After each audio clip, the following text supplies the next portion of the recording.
Hey, Rick Sayes here. Welcome to another episode of the Outdoor Biz Podcast, where I hope to provide entertaining conversations with retailers, brand managers, athletes, executives, and others in the outdoor biz to get their stories, tips, strategies, productivity tricks, and ideas that you can apply and take your career or business to the next level.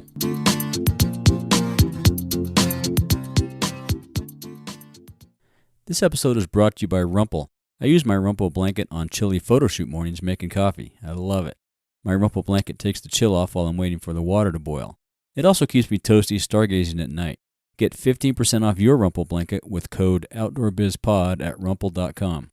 That's OUTDOORBIZPOD for 15% off your next Rumpel blanket at RUMPL.com.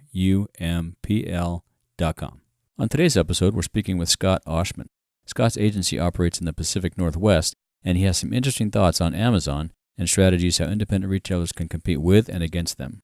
Hey guys, welcome to another episode of the Outdoor Biz Podcast. Today I'm speaking with Scott Ohsman of the Cairn Company. He's a rep agency up in the Pacific Northwest. Welcome to the show, Scott.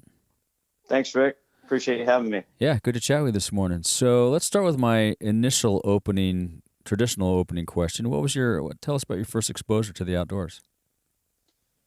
My first real exposure, again, having a father who grew up in the city in New York, and my mother grew up in Denver, in the city. I didn't have a lot of outdoor exposure other than my, parents' friends who took me up fishing in Minnesota, growing up in Cedar Rapids, Iowa. And so that was kind of up fishing and with friends, and I did the kind of, Boy Scout thing up to the Webelos. Didn't get much past that. That's as far as I got too.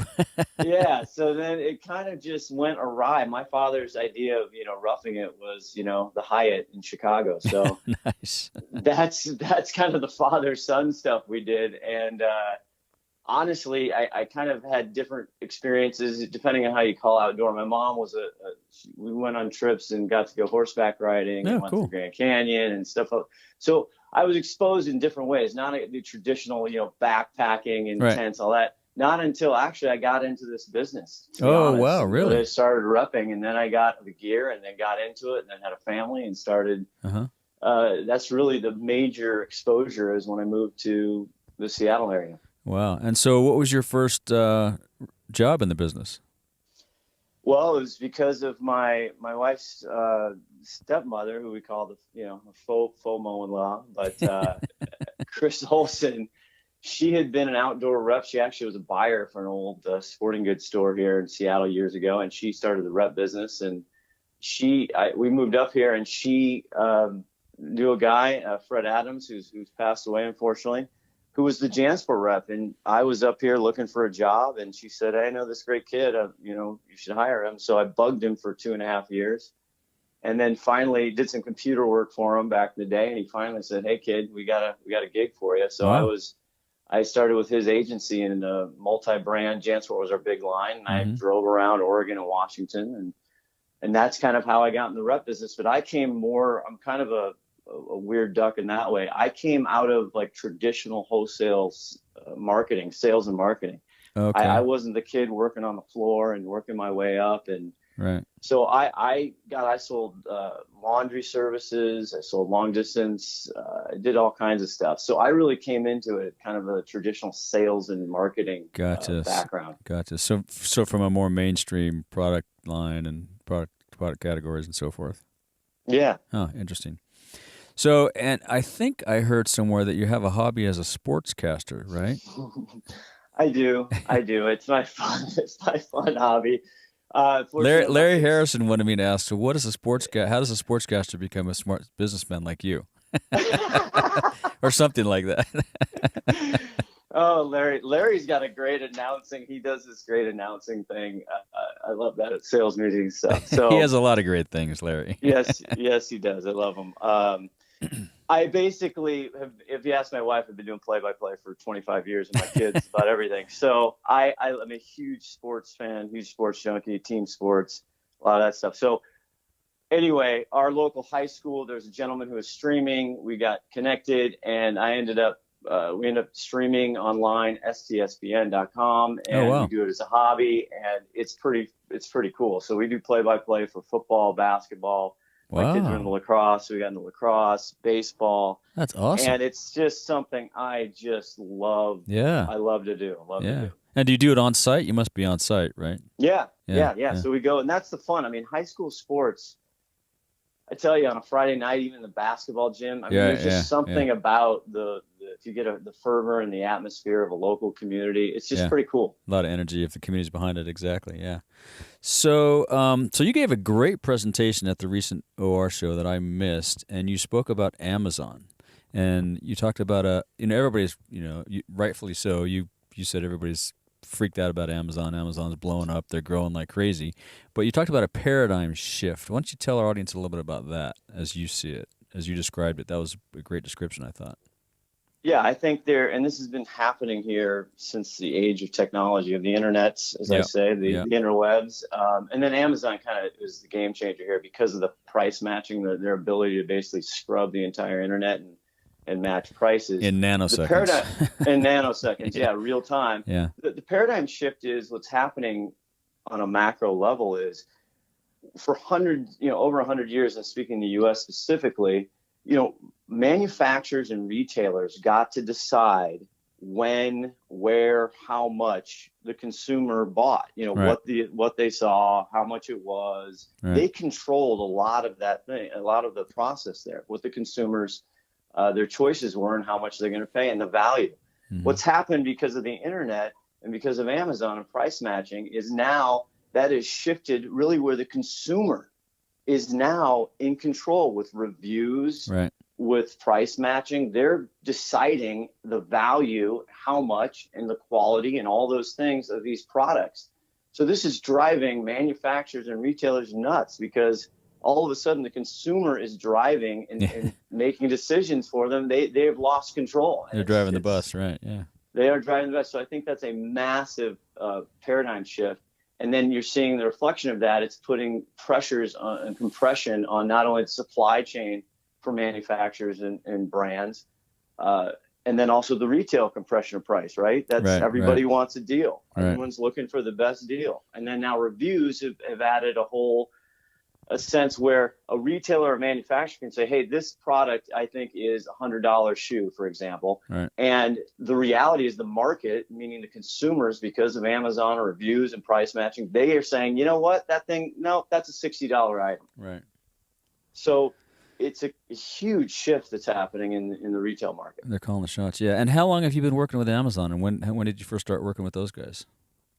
Yeah, when I started, joined Agency Frontier Group, in 2006, I'd started a little bit hearing about it. And then we had a couple brands at that time, multi-brand, Kelty and Acorn and some great brands. And we started working and seeing if Amazon was a viable retailer at that time. So really in 2006, in earnest, started. And I just am nerdy enough to kind of get into it. And they're really smart people. Yeah. And I kind of thought, wow, this is really interesting. I thought they could only sell books, but you just started kind of getting into it, and you saw the train going, and that's really where it started. So it's been quite a while now, over a decade. And so you got to go to their offices and meet with them, or did you get to see the belly of the beast, so to speak? Yes, it was really, once you understand, that's one thing I talk about in the presentation I did at OR is once you understand kind of the DNA or the mindset of Amazon and how they're built and how they think, it really tells you a lot. And so I got, being here in Seattle. Did it change your perspective at all on what what your thoughts were before you started meeting with them? Oh, yeah. Because you just thought, who is this? It's kind of at that time in 2006, it doesn't seem like that long ago to me. I don't know. But in technology years, I mean, my goodness. Oh, my God. Technology years is like more like 100 years, Yes. It's amazing. So, thinking about shopping, people thought at that time shoes and Zappos, talk about another paradigm shift. Right. I mean, off topic is when Zappos, I think, and I was saying this for years, I think they changed the game dramatically as well, because what they proved in the psychology of retail is something that no one else has done. I will pay the return process. That was the big roadblock. Yeah. And the fact that Zappos did such an amazing job of, hey, I can buy 2-3 pairs of shoes, and I basically have an easy way to get it, to return it and get what I want. Right. And it's okay. And I know I'm paying for it, but they made it easy. I think that was a huge shift. And that's what you see in Prime today. So yeah. when you look at Amazon, I guess the best thing I could say was to describe the Amazon mentality is, first of all, they're consumer obsessed. Mm-hmm. They start everything from consumer. Mm-hmm. And then, their whole motto, Jeff Bezos, is, your margin is his opportunity, their opportunity. Right. Yeah. And the best way to describe the mentality is, I think this just cracked me up, when they made the decision to move in South Lake Union and open this whole campus, the city did a whole big deal, and they had the groundbreaking and the mayor's there and all the dignitaries, right? And they have the ribbon and the shovel. Wow. Not a soul from Amazon at that time showed up. Really? No one?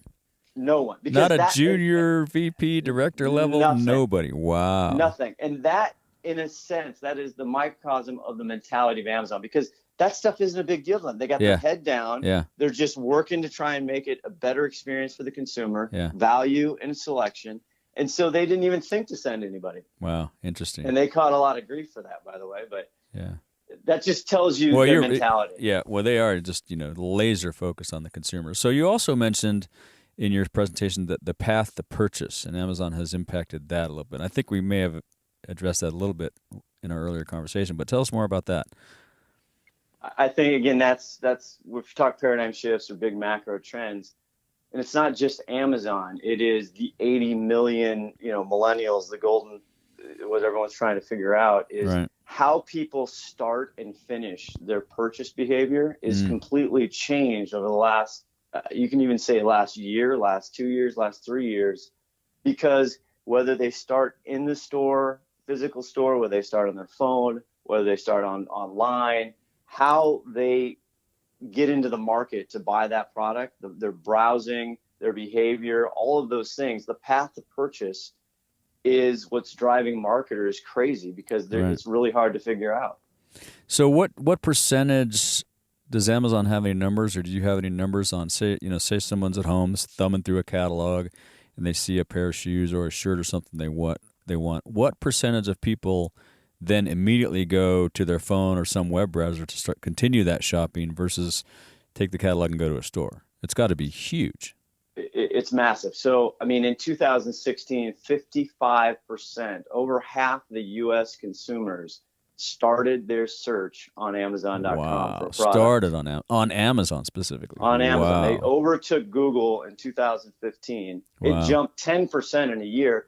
Now, many predict, as well as myself, it's going to be at 65% when they add up the numbers for 2017, we believe. So, or higher, maybe. When I talk about path to purchase, Rick, that is almost the starting point. Right. That's why it's hard to ignore it. Right. You can't ignore it. Exactly. That's you can't. Yeah, you can't ignore it. If they start there, probably of that 55% that starts there, how many finish there? Probably a good portion of that, right? Yeah. I don't have specific numbers. You can look, they have globally over 300 million consumers or customers, active accounts. They're going to grow at 25, 26% a year. That's kind of been their track record. E-com is going to grow around 15, 16%. Retail overall is going to grow maybe 1-2% flat, and that's if you add grocery in there, you take grocery out. So that just gives you a perspective of the beast. That's amazing. So you also mentioned the term frictionless. That seems to be an obstacle to purchase for everybody from grocery stores to small independent retailers. When I tell you a story, we all talk about the Vons up here in Bishop, and it's a great Vons. It's got great assortment. It's good size. They've always got everything that you want. The problem is once you fill your basket and get to the checkout line, that's where it all bogs down, right? People don't know how to use the card reader. Some woman spills her change purse. They don't have enough change. I got a coupon. It just drives everybody nuts. And that seems to be one of the bugaboos about, the consumers looking for, get rid of that friction. I just want to get my thing, spend my money, and get out of there, right?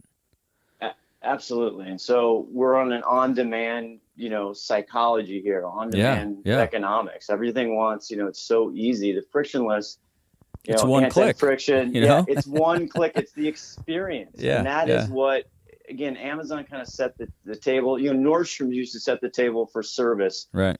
And that's where I think the opportunity for small retailers and all retailers is, to your point, even in grocery, and I have the same frustration, is look at different ways to just make that experience. And again, make sure you're in the path of purchase. Yeah. And then when they get to the store, boom, do a great job of making it easy. I mean, my other thing is rental car lanes. When you're sitting there and you're just like, are you kidding me? Right. I'm going to sit here for 45 minutes to go rent a car. This is crazy to me. But, Apple, I think a great example when you walk in, right, and you buy something and the person right there literally just is the cash route. Yeah, anybody can take money. Exactly. Yeah. Brilliant. So that's part of the frictionless. Make it really, really easy, and don't give them a choice to go somewhere else. And I understand, as from retailers, there's all these obstacles to taking various forms of payment. But these days, you've got to set your business up so that your margins allow you to take all forms of payment, because you don't know who's walking in the door with an Amex card, a MasterCard, cash, a gift card, whatever. You got to be able to take all of it. I agree. Don't give them a reason not to buy there. Right. Yeah, I agree. Yeah. Let's see. Looking through my question list here. So how do you think a small independent outdoor retailer can implement some of these things? You've worked with some folks up there in the Pacific Northwest, I'm sure, and helped them get to this get in the path, and then, create a frictionless experience.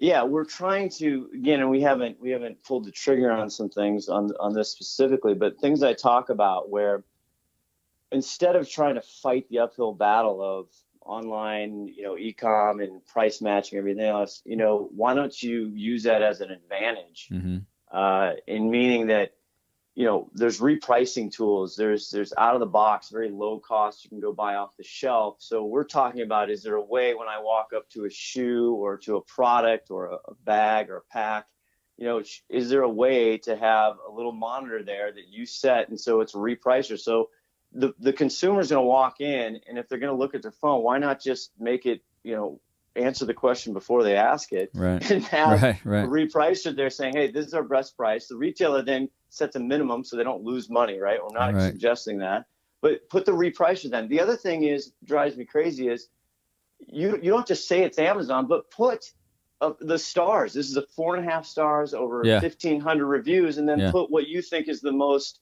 significant consumer review that tells the story of that pack. The most relevant. Why fight it? Yeah, why fight it? Why not walk in and go, hey, you know what? I'm going to look at my phone anyway. Why not have it right there for them? Boom. That's part of the friction that people don't want to deal with.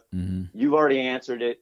That's a way to gain a new customer and make it easy, and they have a great experience. And it seems to me that there's some relatively low-cost ways of adding technology to the store. I mean, everybody freaks out about, well, I can't put a monitor in every department and this, that, and the other thing. And it's like, well, if you go on eBay, you can buy a used iPhone, a used iPad for relatively cheaply, and you could probably outfit every department in your store, or at least get 10 of them for under a few $1,000, under a couple $1,000, maybe under 1,000, and then somehow sync all those up, and boom, away you go.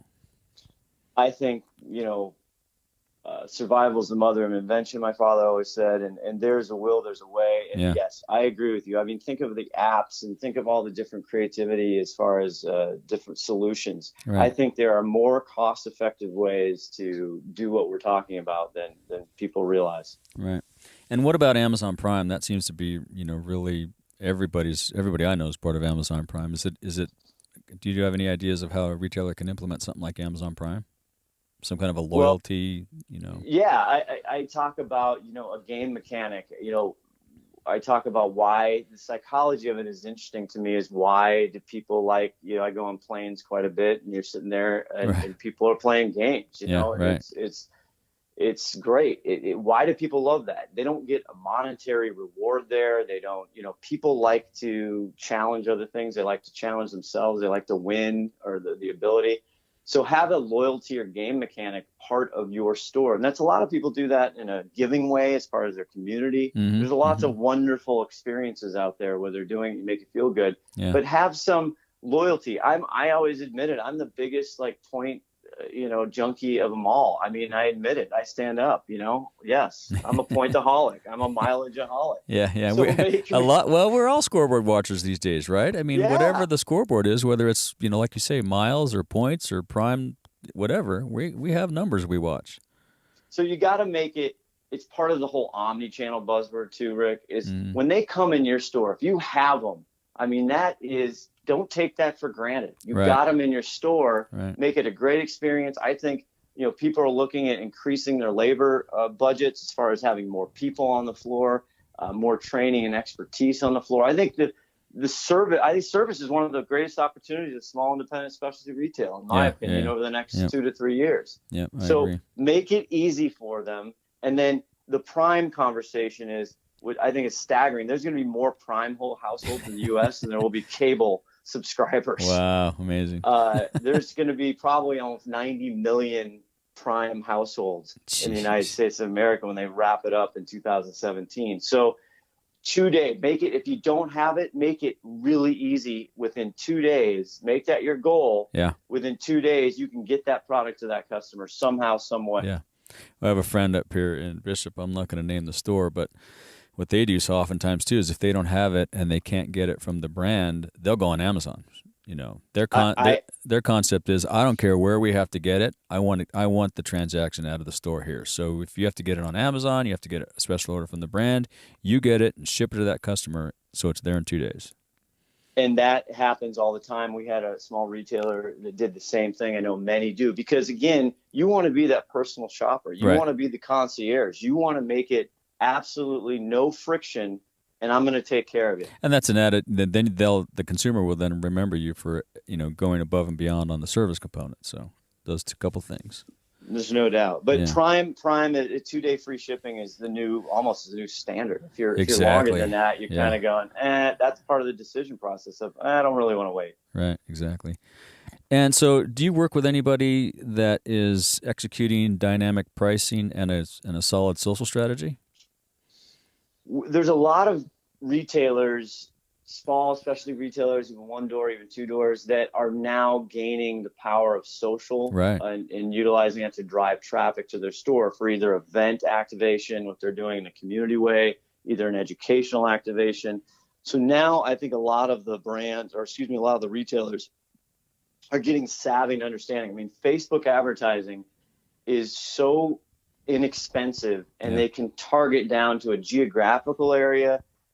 It's outstanding. So that's not the service that we provide at the Cairn Company today. And as far as the dynamic pricing, we're looking into ways that we can help people. And honestly, people can reach out to you or me or whoever, and if they've figured it out, then I'm more than happy to jump on the bandwagon and share that. And we'll put links to the Cairn Company group. I'll put links to your presentation on the show notes page too, for people that want to go and watch that. It was fabulous. But I think so. You know enough about it to coach somebody up and help them. Here's some resources. Go look here. Go look there. I can't execute it for you, but I can tell you where to go learn about it. Yeah, and there's a great, just longtime great outdoor retailer in the Chicago area that I've talked to, the leadership there. They're looking into ways how to do it. Yeah. The other thing I talk about, and again, my point here as far as whether or not a retailer should be on the Amazon platform and be a store, that's not for me to decide. And I'm not telling you about Amazon to, you got to jump on. You're talking about the FBA concept, fulfillment by Amazon or whatever. Yeah. Exactly. That's the other decision thing we're talking about. Dynamic pricing is, how do we take our small retailers and then be able to get access to 240, 300 million customers? Right. And I'm not saying that's right for everybody, because it might not for their business, but it is something that they should either understand and explore and make sure that they're talking to their manufacturers and their brands. Yeah. And then the other big point to that, Rick, is the rise of private label. Right. And there's a lot of specialty retailers, and I talk about it in the talk, is these people are incredible merchants. It's a lost art. So take that playbook and just apply it here in the new digital platform of Amazon or their e-com. And my goodness, for Shopify, you can go have your own e-com store for $39 a month. Yeah, and be up and running in about 30 minutes. Yeah, exactly. Yeah. So there's no other time in our history where it's easier and more cost effective to have e-com and create a true omni-channel experience. So this next question might be a little loaded, but do you think that Uh-oh. Hold on. It might get both of us in trouble.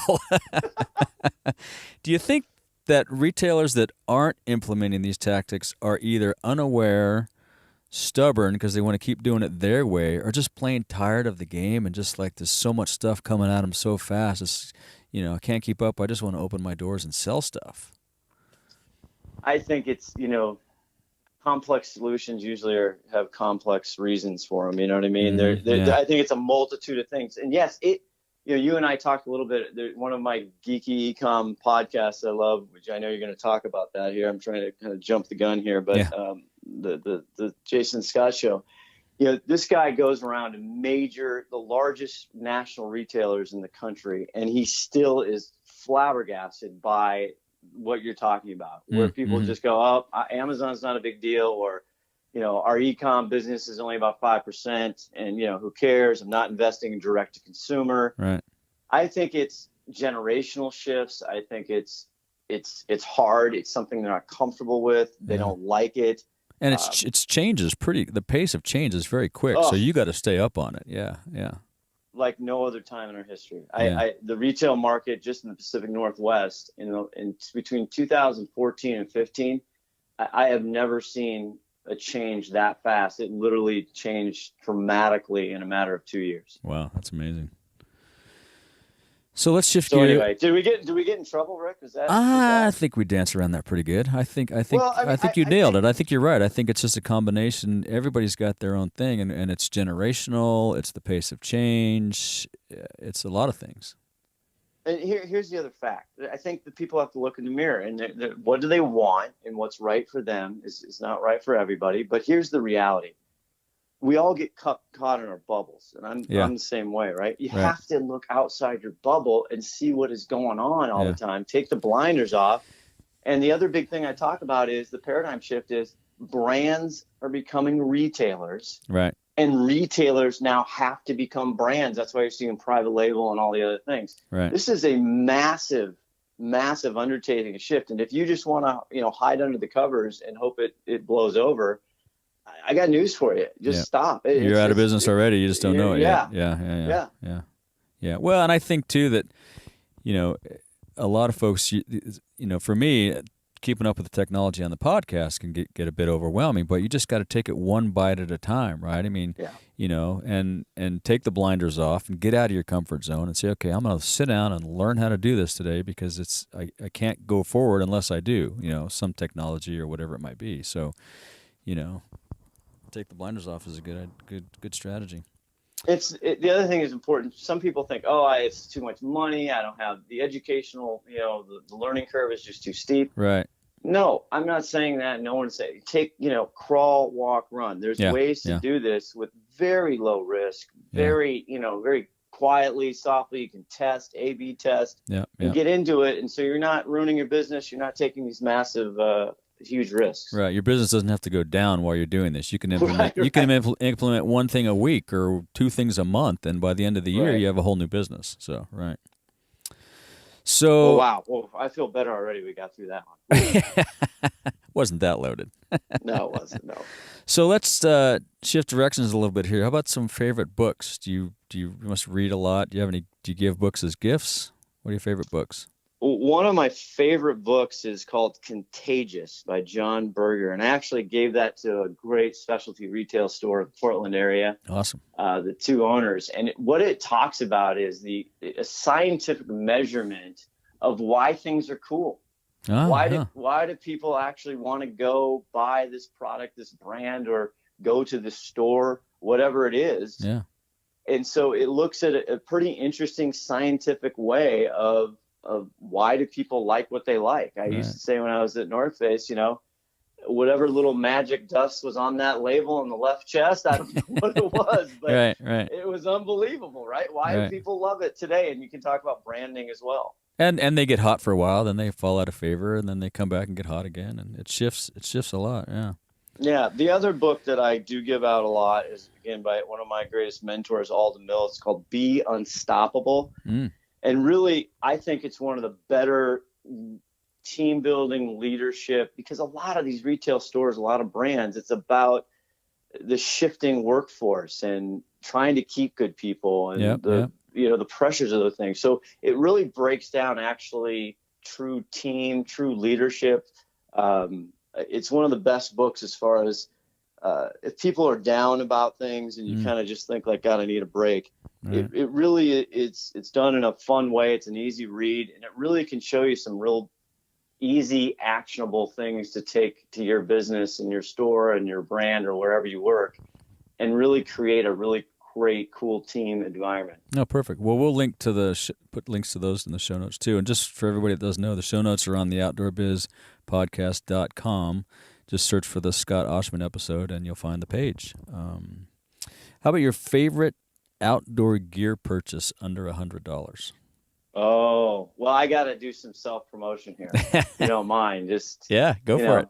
To step aside here, I'm going to get right into it. So we, of course, are fortunate to represent and manage the business for some great brands. So one of the best ones, of course, is M-Powered, and it's known kind of as the Lucy Solar Lantern. One of my favorite. They have a whole lineup. The Lucy Lux is one of my favorite there. It's $20. Yep. It's basically a 4-ounce collapsible solar LED lantern. It's waterproof. I have 3 of them. Yep. They're awesome. Yeah. I mean, they're just handy as heck, aren't they? Oh, man. I spent the night in the Alabama Hills last night, and I popped open my Lucy light and lit up the back of my truck like a Christmas tree. Could read, could hang out. It was awesome. They're super bright. I mean, and they have, settings where you can, change the color or tone them down. Yeah, they're great. Yeah, and they're coming out with some new ones, some STEM projects. So we're working with kids on how to build actually a solar light. So that's cool.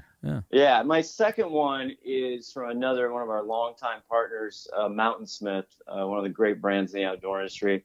And one that's kind of under the radar, but it got huge pub and reviews. It's the Mountain Back Slingback chair. It's $24.95. Oh, interesting. This thing is so simple. It's crazy cool. Cool. It's literally, just under 5 ounces. Nice. It collapses in, and it's kind of like a little lounger you put in, and you use your trekking poles as kind of the back of the stays or the legs of the stool.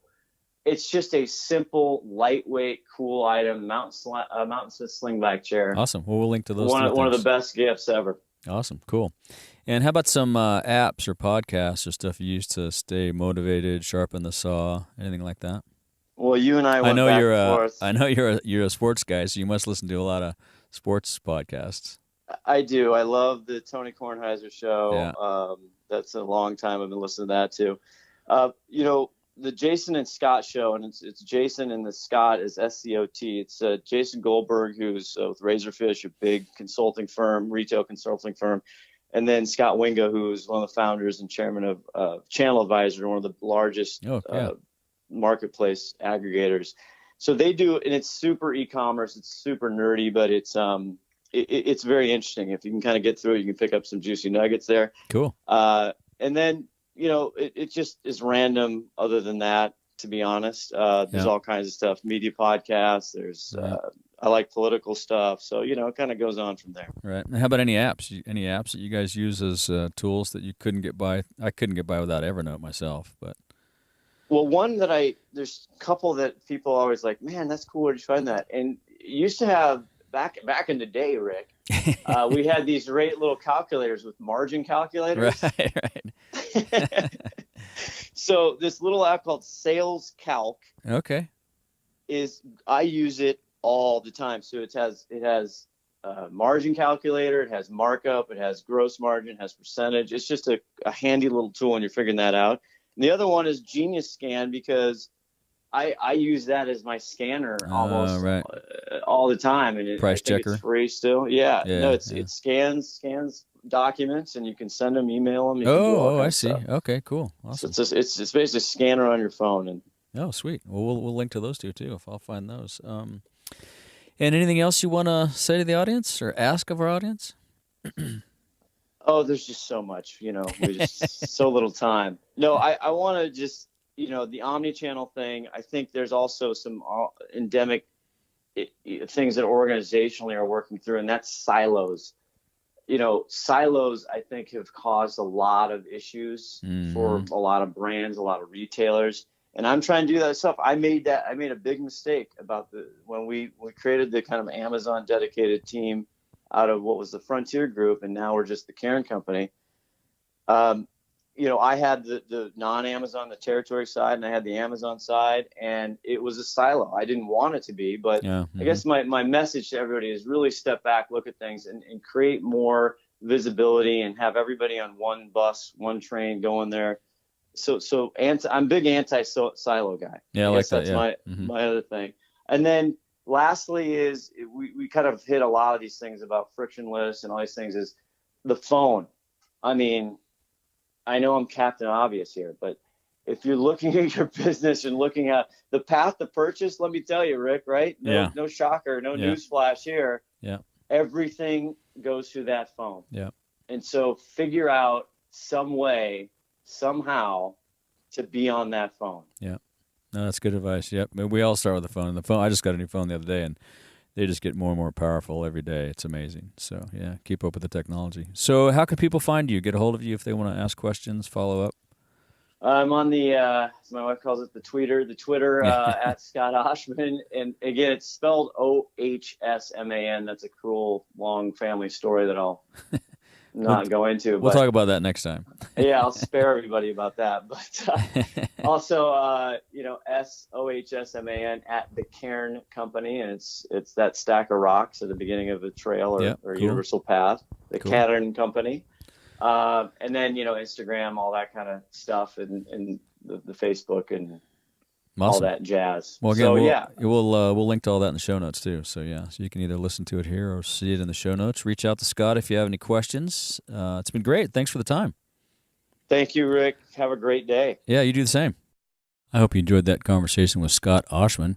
He is easy to find on Twitter at Scott Ohsman. Ohsman is spelled Ohsman. You can also learn more about the Cairn Company at thecairncode.com. Cairn is spelled Cairn. You will find links to all the info we discussed in the show notes at theoutdoorbizpodcast.com/episodes/044. I'd be stoked if you shared your favorite episodes on the socials, and until next time, thank you so much for listening. This episode's featured advocacy group is Friends of the Inyo. Friends of the Inyo is a conservation nonprofit based here in the Eastern Sierra. Their mission is to ensure that public lands of the Eastern Sierra remain wild and free for future generations. Friends of the Inyo engages in policy activism while supporting meaningful and sustainable land management. On the ground, Friends of the Inyo places hands on the land through professional crews and volunteer activities in both the front country and the wilderness. Join Friends of the Inyo on an event or support effective public lands policy and management by becoming a member at www.friendsoftheinyo.org.